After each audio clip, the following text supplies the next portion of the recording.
दोस्तों आज के इस वीडियो में हम लोग बात करेंगे ट्रिग्नोमेट्री की। यहाँ पे बहुत सारे कमेंट आ रहे थे बहुत सारे वीडियोस में कि सर ये साइन थीटा कैसे हो गया, ये कोस थीटा कैसे हो गया, ये टेन थीटा कैसे हो गया, ये यहाँ पे किस तरीके से हम लोगों ने इसकी लेंथ निकाली, हम लोगों को कोस थीटा ही क्यों करना है, हम लोग साइन थीटा क्यों नहीं कर सकते।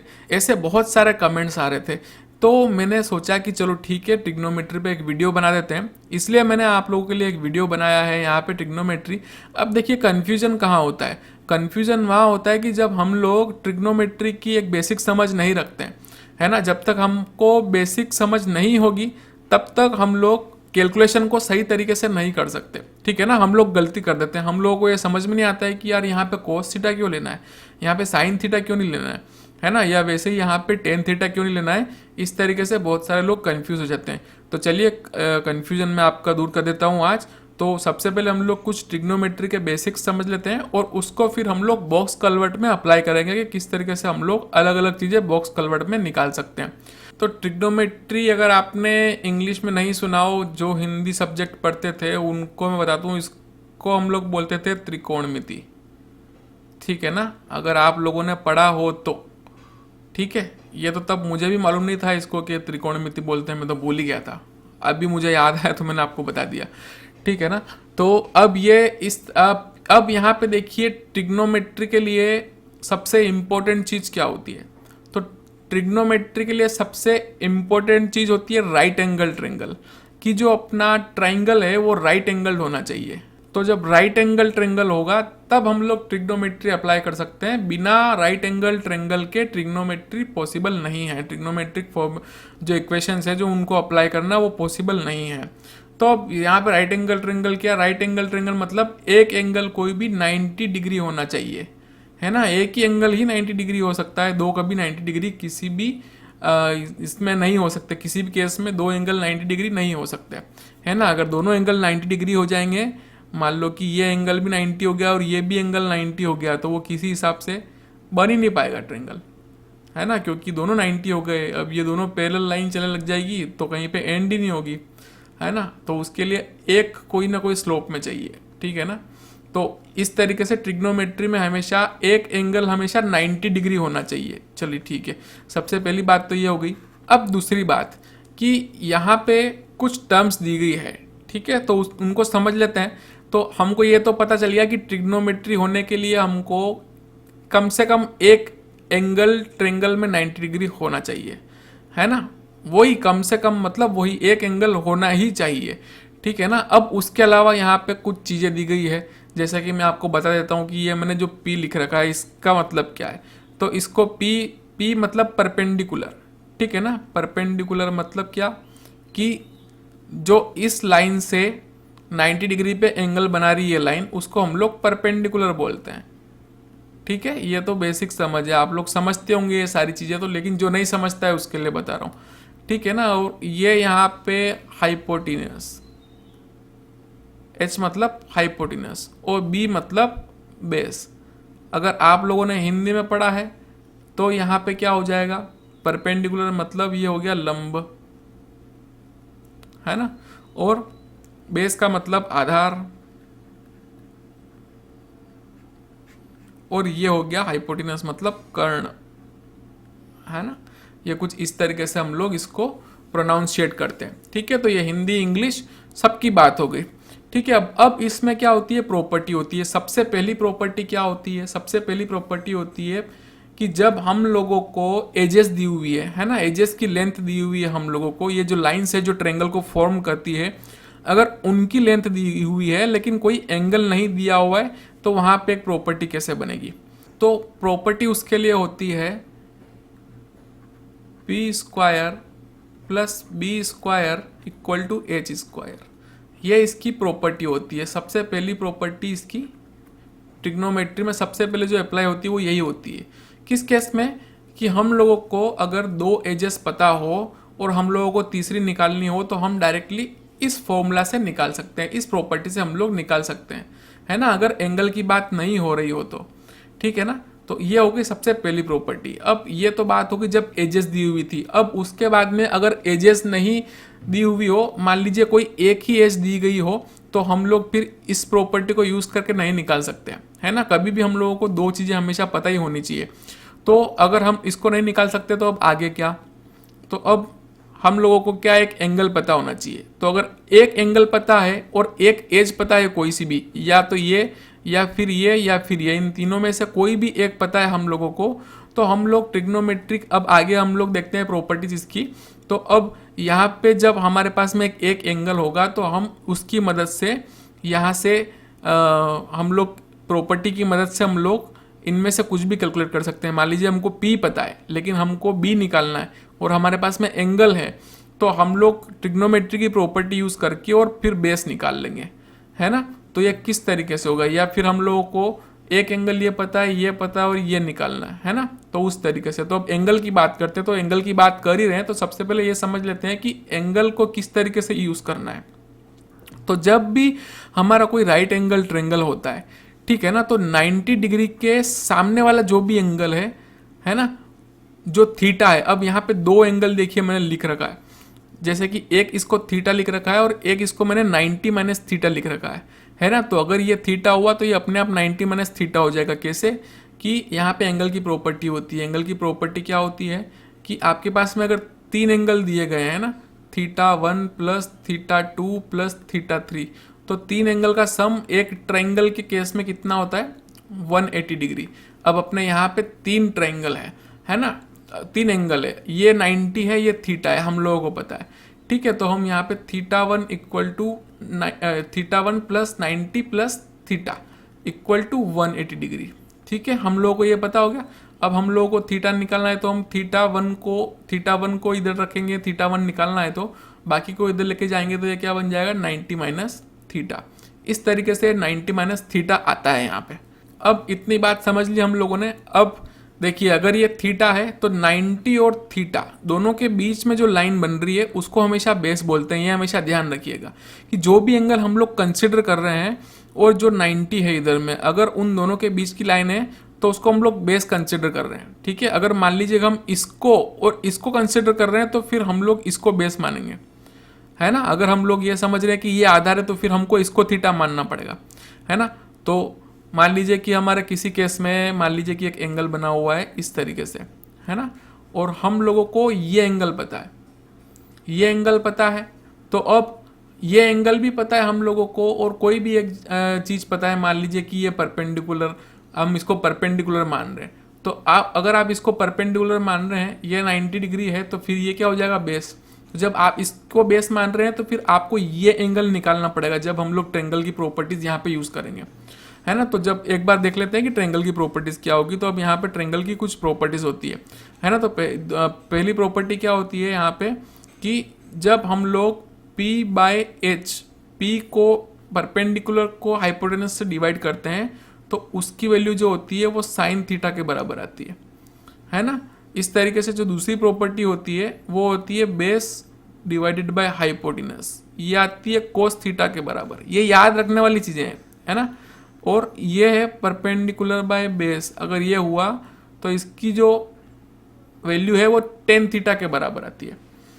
इस तरीके से इसकी प्रॉपर्टीज होती है। इसके अलावा और क्या प्रॉपर्टी होती है कि अगर फिर P/H हो गया तो अगर H/P हुआ, H/P हुआ तो वो कोसेक थीटा बनता है। अब ये सारी चीज़ें आप लोगों को काम आने वाली नहीं है, आप लोगों को जो प्रॉपर्टीज काम आने वाली है अपनी इंजीनियरिंग में वो यहीं तक आने वाली है, ठीक है ना। इसके नीचे क्या है वो भूल जाइए या फिर आप लोग इसको देख लीजिए एक बार, ठीक है। अब अगर ये H/B हुआ तो क्या हो जाएगा, H/B, और H/B हुआ तो ये क्या हो जाएगा, 1/cos थीटा, है ना। इस तरीके से ये भी 1/sin थीटा हो जाएगा, है ना। और ये 1/cos थीटा हो जाएगा तो इसको भी हम लोग क्या बोलेंगे, सेक थीटा। और जब 7 की बात आती है तो B/P हुआ तो वो होता है 1/tan थीटा, और वो बराबर होता है cot थीटा के। अगर आप लोगों ने पढ़ा होगा तो आप लोगों को पता ही होगा कि ये सारी प्रॉपर्टीज होती है। इसके अलावा भी बहुत सारी प्रॉपर्टीज होती है जो आप लोगों ने 10th में पढ़ी होगी, लेकिन वो अपने कुछ काम की नहीं है, इसलिए हम उनको छेड़ते भी नहीं है अभी। कुछ मतलब ही नहीं है उनको भी देखने से। ट्रिग्नोमेट्री एक अलग ही सब्जेक्ट है, पूरा एक सब्जेक्ट है, तो हम उसको भी पढ़ने जाएंगे तो बहुत टाइम लग जाएगा। जो हमारे काम की चीज़ें हैं वो हम लोग अभी देख रहे हैं। तो चलिए, ये इस तरीके से आप लोगों ने देखा। अब ये सारी हो गई इसकी पूरी प्रॉपर्टीज ट्रायंगल की, है ना। अब आप राइट एंगल ट्रायंगल की इतनी प्रॉपर्टीज आप लोग अप्लाई कर सकते हैं, ठीक है। इसके हिसाब से अब आप कुछ भी निकाल सकते हैं, ठीक है ना। तो अब जैसे कि हम लोग बात करते हैं, अब हमारा एग्जाम्पल लेते हैं। चलिए, बॉक्स कलवर्ट का हम लोग एग्जाम्पल लेते हैं, उसमें समझते हैं कि हम लोगों को ये चीज़ें कैसे अप्लाई करनी है ना। अब जब हम बात करते हैं ना कि इसक्यू लेंथ कैसे निकाली, इसक्यू लेंथ के लिए कोस थीटा ही क्यों लिया, साइन थीटा क्यों नहीं लिया, तो अब वो देखते हैं। तो अब जैसा कि हमको पता है कि जब भी हमारा कोई स्ट्रक्चर स्क्यू में बनता है तो वो क्यों बनता है ना। नहीं पता हो तो समझ लीजिए कि किस तरीके से होता है। मान लीजिए कि ये अपना हाईवे जा रहा है, ये अपना कोई हाईवे जा रहा है, ठीक है ना, और उससे कोई नाला इस तरीके से क्रॉस कर रहा है। तो हम लोगों को नाले के हिसाब से कलवर्ट बनाना पड़ेगा कि पानी जो है वो सीधा हो जाए, सीधा क्रॉस हो जाए। अब ऐसे करके तो हम लोग उसको बनाएंगे नहीं। जब भी हम लोग बनाते हैं तो किस तरीके से बनाता है हम सबको पता ही है कि इस तरीके से हम लोग कंस्ट्रक्शन करते हैं, जो भी बॉक्स कलवर्ट का कंस्ट्रक्शन करते हैं, ठीक है। ये आगे की तरफ चला जाता है नाला, और इधर में भी ये आगे की तरफ नाला चला जाता है। तो ये कुछ इस तरीके से हमारा बॉक्स कलवर्ट बनता है, ठीक है ना। अब इसमें एक स्क्यू एंगल दिया हुआ रहता है कि भाई इतने डिग्री पे स्क्यू है। वो स्क्यू एंगल क्या होता है कि अब ये मान लीजिए कि हमारी सेंटर लाइन है, ये सेंटर लाइन जा रही है, इस सेंटर लाइन से जो बनने वाला एंगल है वो स्क्यू एंगल कहलाता है। अगर हम यहाँ से इस पे जो हमारा नाला है उस पे हम एक 90 डिग्री परपेंडिकुलर डालें, मतलब एक परपेंडिकुलर अगर हम लोग डालें यहाँ पे, तो ये जो एंगल बनता है वो स्क्यू एंगल कहलाता है, ठीक है ना। तो इस तरीके से ये अब इस एंगल का यूज होगा। ये जो स्क्यू एंगल है इसके हिसाब से हम लोग किस तरीके से पता करेंगे कि हमारी ये लेंथ हम लोगों को इसको निकालना है तो हम लोगों को कोस थीटा लेना है, वो किस तरीके से पता करेंगे।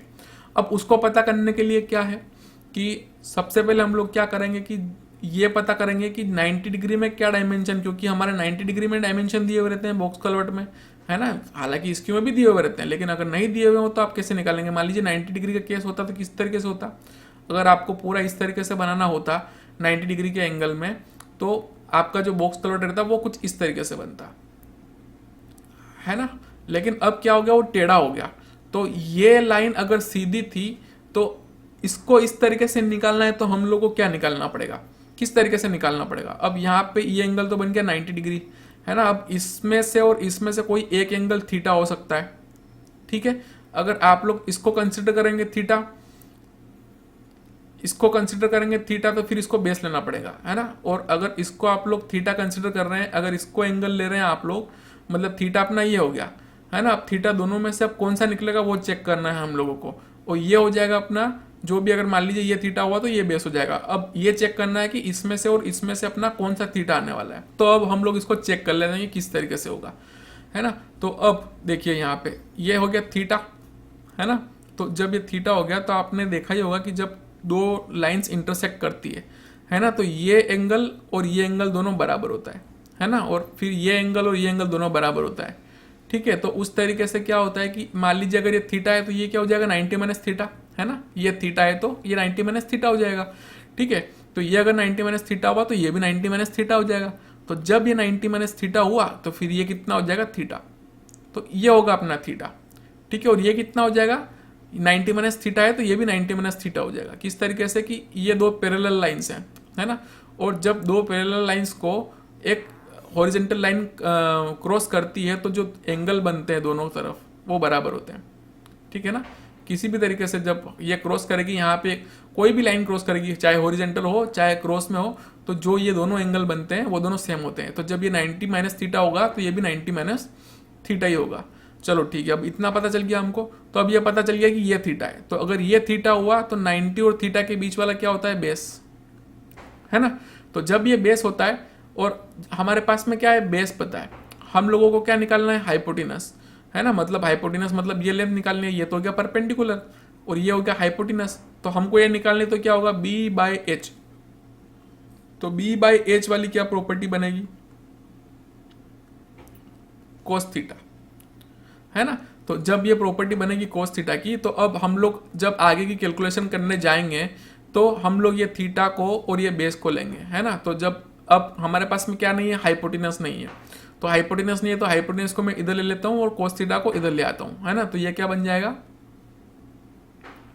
B by cos theta equal to hypotenuse. और आपको पता ही है जिस तरीके से हम लोग जब भी हम लोग लेंथ निकालते हैं तो यही वाला फॉर्मूला यूज़ करते हैं, है ना, कि जो 90 डिग्री की लेंथ आ रही है उसको हम लोग कंसिडर करते हैं और उसको डिवाइडेड बाय कोस थीटा कर देते हैं। थीटा मतलब जो भी अपना स्क्यू एंगल है उसको करते हैं तो हमारी स्क्यू वाली लेंथ आ जाती है, ठीक है ना। तो अब हमको ये वाली लेंथ मिल जाएगी यहाँ पे, जो भी आएगी वो। मान लीजिए कि यहाँ पे अगर 90 डिग्री में होता तो 14 मीटर की अगर विड्थ बन रही होती है, यूँ मान लीजिए कि अपना रोड जो है वो 14 मीटर का है ना। तो हम लोगों को इसको स्क्यू में बनाना है तो स्क्यू वाली लेंथ क्या बन जाएगी बॉक्स की, है ना। तो 14 मीटर की मान लीजिए यहाँ पे कि 15 डिग्री का एंगल है, 15 डिग्री का स्क्यू एंगल है, तो उस हिसाब से कितनी हो जाएगी। तो अब क्या करना है हमको, 14,000 डिवाइडेड बाय कोस 15, तो वो आता है 14.494, है ना। तो 14.494 मीटर इसकी ये लेंथ आ जाएगी, स्क्यू लेंथ ये निकल गई। अब ठीक है, एक तो पोर्शन ये निकाल लिया हम लोगों ने। अब स्क्यू एंगल में जब हम लोग वेरी वाला सरिया निकालना चाहते हैं तब हम लोग क्या करते हैं वो भी थोड़ा समझ लीजिए। तो जब हम लोग वेरी वाला सरिया लगाते हैं तो आप सबको पता है कि वेरी वाला सरिया किस तरीके से लगता है ना। यह कुछ इस तरीके से रहता है।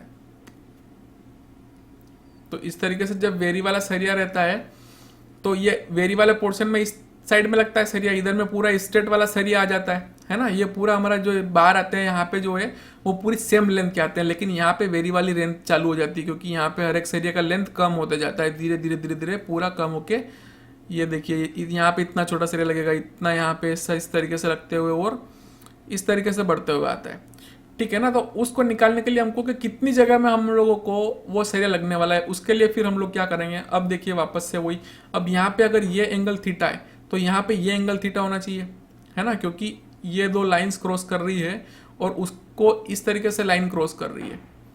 तो दो लाइन क्रॉस कर रही है तो दोनों के जो बीच का एंगल होता है वो सेम होता है। अब यहाँ पे आपको कंफ्यूज नहीं होना है, ऐसा नहीं हो गया कि ऐसा नहीं हो जाए कि आप लोग इस थीटा को इधर कंसिडर कर लो, सारा गड़बड़ हो जाएगा। आपको ये थीटा इसी जगह पे लेना पड़ेगा, इस जगह पे, ठीक है ना। तो अब यहाँ पे जब हम लोगों के पास में ये थीटा है, हमारे पास में मान लीजिए बॉक्स कलवर्ट की विड्थ है यहाँ पे 6 मीटर, है ना। 6 मीटर की अभी मैं बॉक्स कलवर्ट की विड्थ मानता हूँ। तो अगर ये 6 मीटर है तो मैं ये कैसे निकालूंगा, ये वाला निकालूंगा तो मैं डिवाइडेड बाय कोस थीटा कर लूँगा, है ना। तो जब 6 डिवाइडेड बाय कोस थीटा करूँगा मैं, कोस 15 डिग्री करूँगा तो ये लेंथ आ जाएगी इस क्यू में। लेकिन मुझे ये लेंथ निकालनी तो उसके लिए क्या करना पड़ेगा, तो ये हो गया परपेंडिकुलर, ये हो गया बेस। तो perpendicular by base equal to क्या हो जाएगा, P by B equal to क्या होता है, टेन थीटा, है ना। तो जब परपेंडिकुलर निकालेंगे तो बेस इंटू टेन थीटा करेंगे। बेस क्या दिया हुआ है 6 मीटर और टेन थीटा मतलब 15 डिग्री, तो ये कितना हो जाएगा 1.608। तो 1.608 मीटर यहाँ पे ये वाली लेंथ निकल के आ जाएगी, मतलब 1.608 मीटर में वेरी वाला सरिया लगेगा। अब 1.608 में वेरी वाला सरिया लगेगा तो कितना लगेगा वो हम लोग स्पेसिंग से डिवाइड करके निकाल सकते हैं।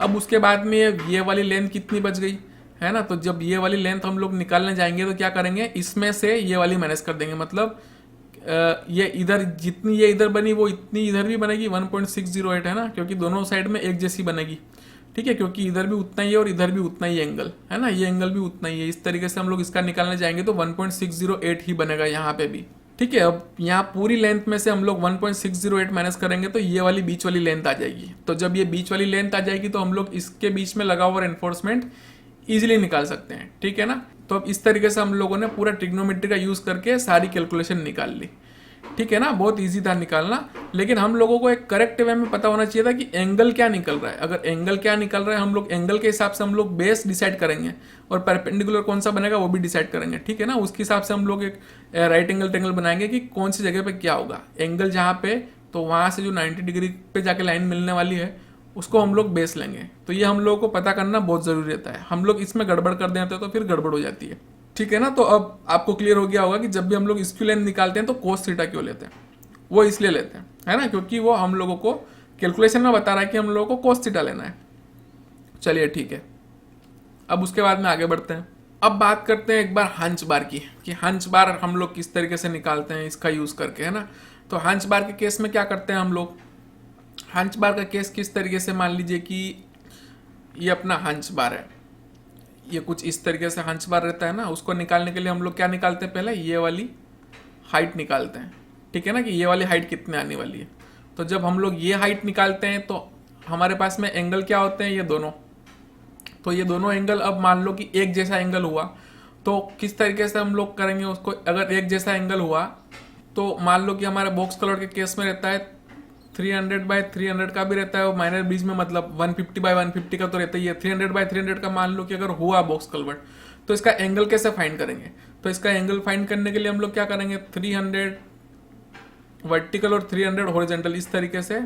ये वो 300/300 का मतलब ही ये होता है कि इस तरीके से वर्टिकल और हॉरिजॉन्टल डिस्टेंस 300 mm होनी चाहिए, ठीक है। तो हम लोग को ये एंगल निकालना है। ये बन गया अपना हंच, है ना, ये बॉक्स कलर का वाल जा रहा है, ये राफ्ट जा रहा है, ठीक है, और ये हंच बन गया, ठीक है। तो 300/300 का हंच बना। तो अब ये एंगल क्या बनेगा, तो हम लोग क्या करेंगे, ये हो गया परपेंडिकुलर, ये हो गया बेस। अगर हम लोग को ये एंगल निकालना है तो P/B = tan थीटा हम लोग को लगाना पड़ेगा। तो जब हम लोग इसको लगाएंगे तो थीटा को निकालेंगे, तो हम लोग क्या करेंगे, इसको इधर लेके आएंगे तो tan inverse perpendicular by base. अब आप लोग कैलकुलेटर की मदद से निकालेंगे तो इसको कितना निकलता है, 45 डिग्री का एंगल निकलता है, ठीक है ना। इस वजह से हम लोग जब भी हांच बार निकालने में जो भी कैलकुलेशन करते हैं उसमें cos 45 का हम लोग ये करते हैं, कंसिडरेशन करते हैं। या फिर हम लोग क्या करते हैं, 0.707 हम लोग से डिवाइड कर देते हैं। 0.707 से हम लोग डिवाइड करते हैं तो हमारी स्क्यू लेंथ निकल के आ जाती है, जो भी रहती है। जो हम लोग एक बार ये निकाल लेंगे, यहाँ पे ये निकाल लेंगे, इसको डिवाइडेड बाय cos थीटा करेंगे, क्योंकि अब यहाँ पे ये एंगल और ये एंगल दोनों सेम है, इसलिए ये एंगल निकालो चाहे ये एंगल निकालो, कोई फर्क नहीं पड़ता, ठीक है। दोनों 45 डिग्री है, ठीक है। तो ये एंगल निकला cos 45, तो उस हिसाब से हम लोग इसकी फिर वापस हांच बार की कटिंग लेंथ निकाल लेते हैं। हांच बार की ये लेंथ निकल जाती है, ठीक है। हांच बार का आप लोगों ने नहीं देखा वीडियो, देख लेना आप जाके, ठीक है। अब दूसरा एप्लीकेशन ये हो गया है ना। अब उसके बाद में गर्डर में भी बहुत सारे शेप्स होते हैं जिसमें हम लोग ट्रिग्नोमेट्री का यूज़ करते हैं ना। तो इस तरीके से बहुत सारे शेप्स होते जाते हैं। ये कुछ बेसिक एग्जांपल्स थे जो हम लोगों ने सीखे, क्योंकि अधिकतर को जो परेशानी होती है वो यहीं पे होती है। अधिकतर बॉक्स कलवर्ट के केस में ही ज़्यादा परेशानी होती है। जब वहाँ से लोग सीखना चालू करते हैं तो जब बड़े स्ट्रक्चर पे जाते हैं तो अपने आप चीज़ें उनको समझ में आने लग जाती है, ठीक है ना। तो ये कुछ बेसिक चीज़ें होती है जो आप लोगों को हमेशा पता होनी चाहिए। अगर आप लोगों को ये नहीं पता है तो आप फिर स्क्यू एंगल निकालने में गलती कर देते हो। तो ये पता होगी तो आप लोग इजीली कर पाओगे हर चीज़ को। तो वीडियो अच्छा लगा हो तो लाइक ज़रूर कीजिए वीडियो को, और अपने दोस्तों के साथ में भी शेयर कीजिए, और देखते रहिए सिविल ज्ञान।